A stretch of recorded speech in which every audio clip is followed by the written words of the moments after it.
بھارت کے خصوصاً استعمال کے لیے نامزد کیے گئے تھے۔ 1970 کی دہائی کے وسط تک بجلی پیدا کرنے کی گنجائش کو بعد میں 3 ہائیڈرو پاور الیکٹرک جنریٹر کو تو سی میں شامل کیا گیا، جو 1992 میں مکمل ہوا اور جس سے مجموعی طور پر 3478 میگا واٹ پیداواری صلاحیت نصب ہوئی۔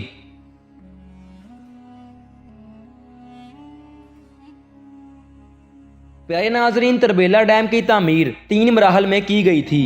پہلے مراحل میں دریائے سندھ کو اس کے قدرتی راستے پر بہنے دیا گیا، جبکہ تعمیراتی کام دائیں کنارے پر شروع ہوا، جہاں 1500 فٹ لمبا 694 فٹ چوڑا موڑ چینل کھودا گیا۔ اس مرحلے کی تعمیر میں تقریباً 2 سال 5 ماہ لگے۔ تعمیر کے دوسرے مرحلے کے حصے کے طور پر مرکزی بند تعمیر کیے گئے۔ اس دوران دریائے سندھ کا پانی ڈائیورجن ٹنل کے ذریعے موڑا گیا۔ اس مرحلے کی تعمیر 3 سال میں مکمل ہوئی۔ تعمیر کے تیسرے مرحلے کے تحت ڈائیورجن ٹنل کی بندش اور اس حصے میں ڈیم کی تعمیر پر کام کیا گیا، جبکہ دریا کو موڑنے والی سرنگوں سے بہایا گیا۔ یہ مرحلہ 1976 میں مکمل ہوا۔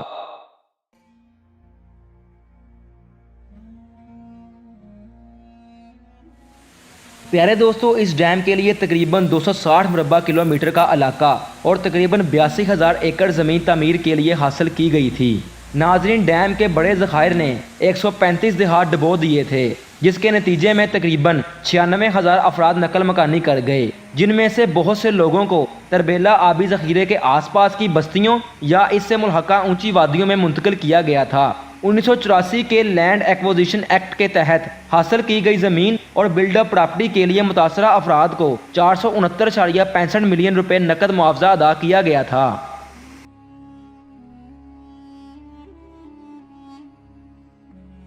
ناظرین، چونکہ اس ڈیم میں پانی بلندوں والا پہاڑوں سے برف اور گلیشیئر پگھلنے کی صورت میں آتا ہے، جس کی وجہ سے بہت سے پتھر پانی کے ساتھ سرک کر یا بہہ کر ڈیم میں آ جاتے ہیں، جس کی وجہ سے اس کی لائیو کیپیسٹی 33% کم ہو کر 6.434 ملین ایکڑ فٹ رہ گئی ہے، جبکہ یہ کیپیسٹی پہلے 9.669 ملین ایکڑ فٹ تھی۔ دوستو، اس ڈیم اور ذخائر کی مفید زندگی کا تخمینہ اس وقت تقریباً 50 سال لگایا گیا تھا، جبکہ اب یہ اندازہ لگایا گیا ہے کہ ڈیم کی مفید عمر 85 سال ہو گئی ہے، جو کہ تقریباً 2060 تک بنتی ہے۔ ناظرین، پاکستان تربیلا کے اوپر کئی بڑے ڈیم بنانے کا ارادہ رکھتا ہے، جیسا کہ دیامیر بادشاہ ڈیم۔ دوستو، دیامیر بادشاہ ڈیم پر ہم پہلے ہی ویڈیو بنا چکے ہیں، ویڈیو کا لنک ڈسکرپشن اور آئی کارڈ میں موجود ہوگا، ضرور دیکھیے گا۔ دوستو، دیامیر بادشاہ ڈیم کی تکمیل کے بعد تربیلا ڈیم میں پتھر اور کنکریاں بھرنے کی شرح میں تقریباً 69% کمی ہوگی۔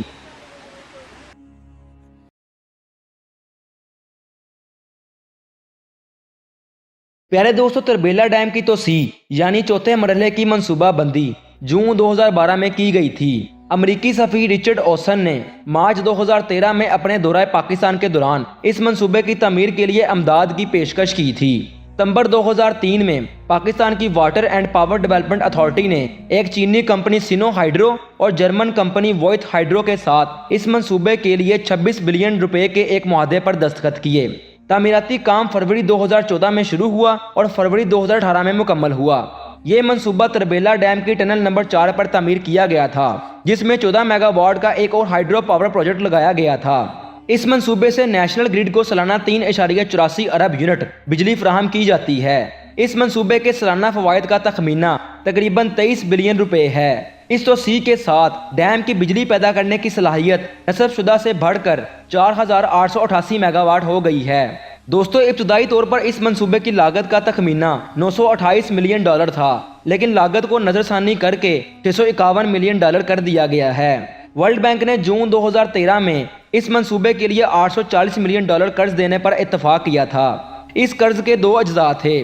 پہلا 400 ملین ڈالر کا انٹرنیشنل ڈیولپمنٹ ایسوسی ایشن کا قرض تھا، جو کہ کم شرح سود پر رعایتی قرض کے طور پر دیا گیا تھا، اور دوسرا حصہ ورلڈ بینک کے بین الاقوامی بینک برائے تعمیر نو اور ترقی سے 440 ملین ڈالر پر مشتمل تھا۔